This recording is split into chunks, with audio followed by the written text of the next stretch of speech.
Hello students, आपका मेरे channel smart study में स्वागत है। स्टूडेंट्स, आज हम शिक्षा निदेशालय की तरफ से दी जाने वाली कार्यपत्रक नंबर 32 करेंगे, जो कि क्लास 8 की है और विषय है हिंदी। ये वर्कशीट 2 फरवरी 2021 की है। तो आइए शुरू करते हैं आज की वर्कशीट शुरू करने से पहले प्लीज़ मेरे चैनल को सब्सक्राइब कर दीजिए।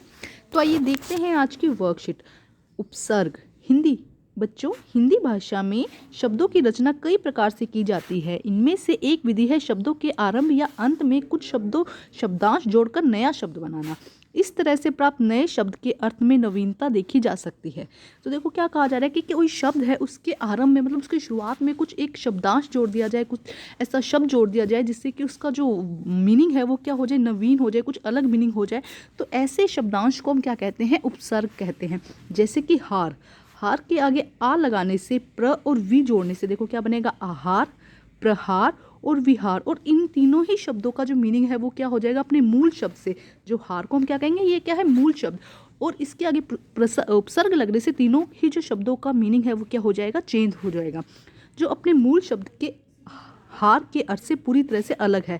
हार देखो, आहार मतलब हार का मीनिंग क्या होता है, पराजय या फूलों की माला। दो तरह से हम हार का मीनिंग लगा सकते हैं, लेकिन आहार का मीनिंग क्या हो जाता है, भोजन। प्रहार का मीनिंग क्या हो जाता है कि चोट, और विहार मतलब कि भ्रमण करना। तो देखो, सिर्फ हार के आगे अगर ये उपसर्ग लग जाते हैं आ, प्र और वी, तो इनका जो मीनिंग है वो पूरी तरह से बदल जाता है। तो ऐसे शब्दांश को हम क्या कहते हैं, ऐसे शब्दांश को हम उपसर्ग कहते हैं। एक बात ध्यान रखिएगा बेटा, जो शब्द आरंभ में लगते हैं, शुरू में लगते हैं, उन्हें उपसर्ग कहा जाता है, और जो शब्द के अंत में लगते हैं उन्हें प्रत्यय कहा जाता है। तो यहाँ पे आप इस बात को समझिए कि ऐसे शब्दांश जो मूल शब्द, जो ये हार है, यहाँ पे जो शब्द है मूल शब्द में जुड़कर उस शब्द का नया अर्थ बना देते हैं, तो उन्हें हम उपसर्ग कहते हैं।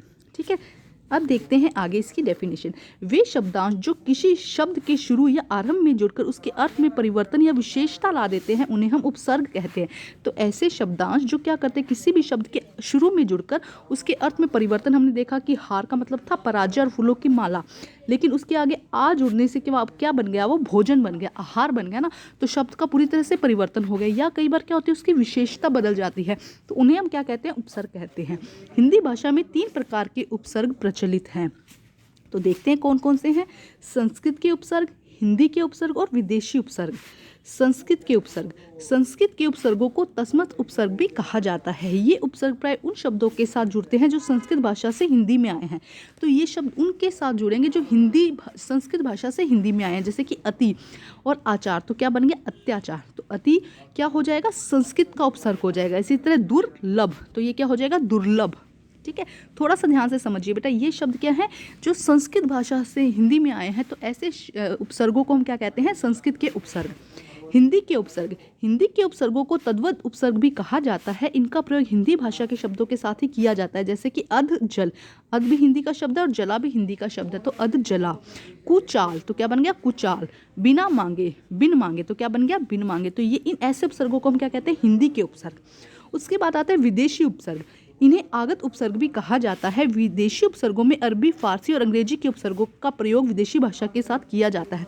तो इसमें क्या किया जाता है, देखो, अरबी भाषा, फारसी भाषा या अंग्रेजी भाषाओं का उपयोग किया जाता है उपसर्ग के लिए।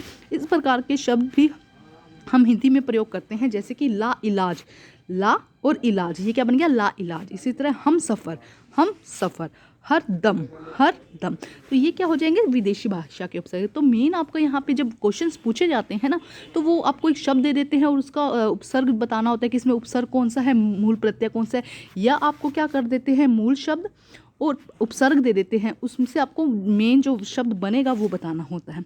तो आइए करते हैं इसके क्वेश्चन आंसर। देखो क्या कहा गया है, कुछ पूछे गए हैं क्वेश्चंस।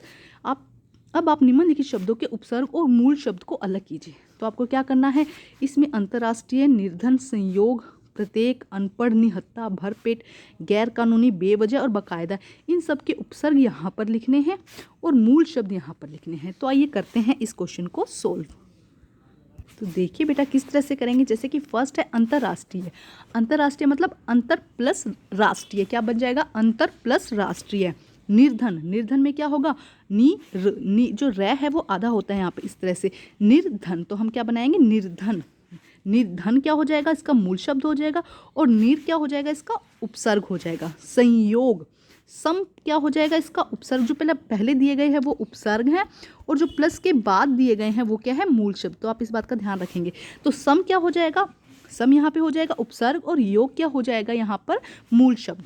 प्रत्येक, तो प्रति यहाँ पे क्या हो जाएगा बेटा, देखो यहाँ पे ऐसे करते हैं बेटा, जो उपसर्ग है ना हम उसे रेड लाइन से कवर करते हैं, देखो ये लगा देते हैं, ये क्या हो जाएंगे, उपसर्ग हो जाएंगे सारे, ठीक है।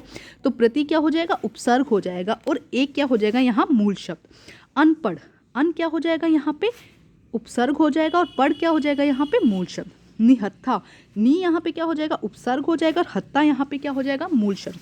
इसी तरह भर पेट, भर क्या हो जाएगा यहाँ पर उपसर्ग हो जाएगा, और पेट क्या हो जाएगा यहाँ पे मूल शब्द। तो पेट के आगे क्या लग गया, भर, तो मतलब पेट भर गया, देखो शब्द चेंज हो गया ना। निहत्ता, हत्ता मतलब कि हाथ में कुछ है, और नी मतलब कि कुछ भी नहीं है।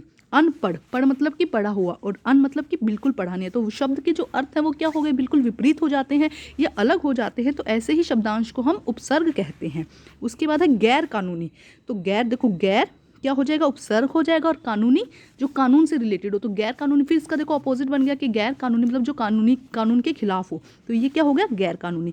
तो अभी हमने देखे कुछ उपसर्ग, अंतर, निरह, निर, सम, प्रति, अन, नी, भर और गैर, ये क्या है, उपसर्ग हैं। आइए नेक्स्ट देखते हैं बेटा।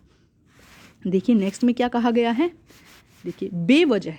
तो बे और वजह, तो बे क्या हो जाएगा, उपसर्ग हो जाएगा। बे क्या हो जाएगा यहाँ पे उपसर्ग, बेवजह, वजह और क्या हो जाएगा, मूल शब्द। वजह यहाँ पे क्या है बेटा, मूल शब्द, ठीक है। उसके बाद बकायदा, तो बा क्या हो जाएगा यहाँ पे उपसर्ग हो जाएगा, और कायदा यहाँ पे क्या हो जाएगा, मूल शब्द। तो आज की वर्कशीट में बेटा हमें मूल शब्द और उपसर्ग के बारे में पता लगाना था कि कौन से शब्द इसमें उपसर्ग है और कौन सा शब्द इसके अंदर क्या है, मूल शब्द है। तो बच्चे आज की वर्कशीट कंप्लीट होती है। वर्कशीट कंप्लीट करके अपने टीचर से चेक कराइए, और प्लीज़ मेरे चैनल को लाइक कीजिए, सब्सक्राइब कीजिए और शेयर कीजिए। Thank you students.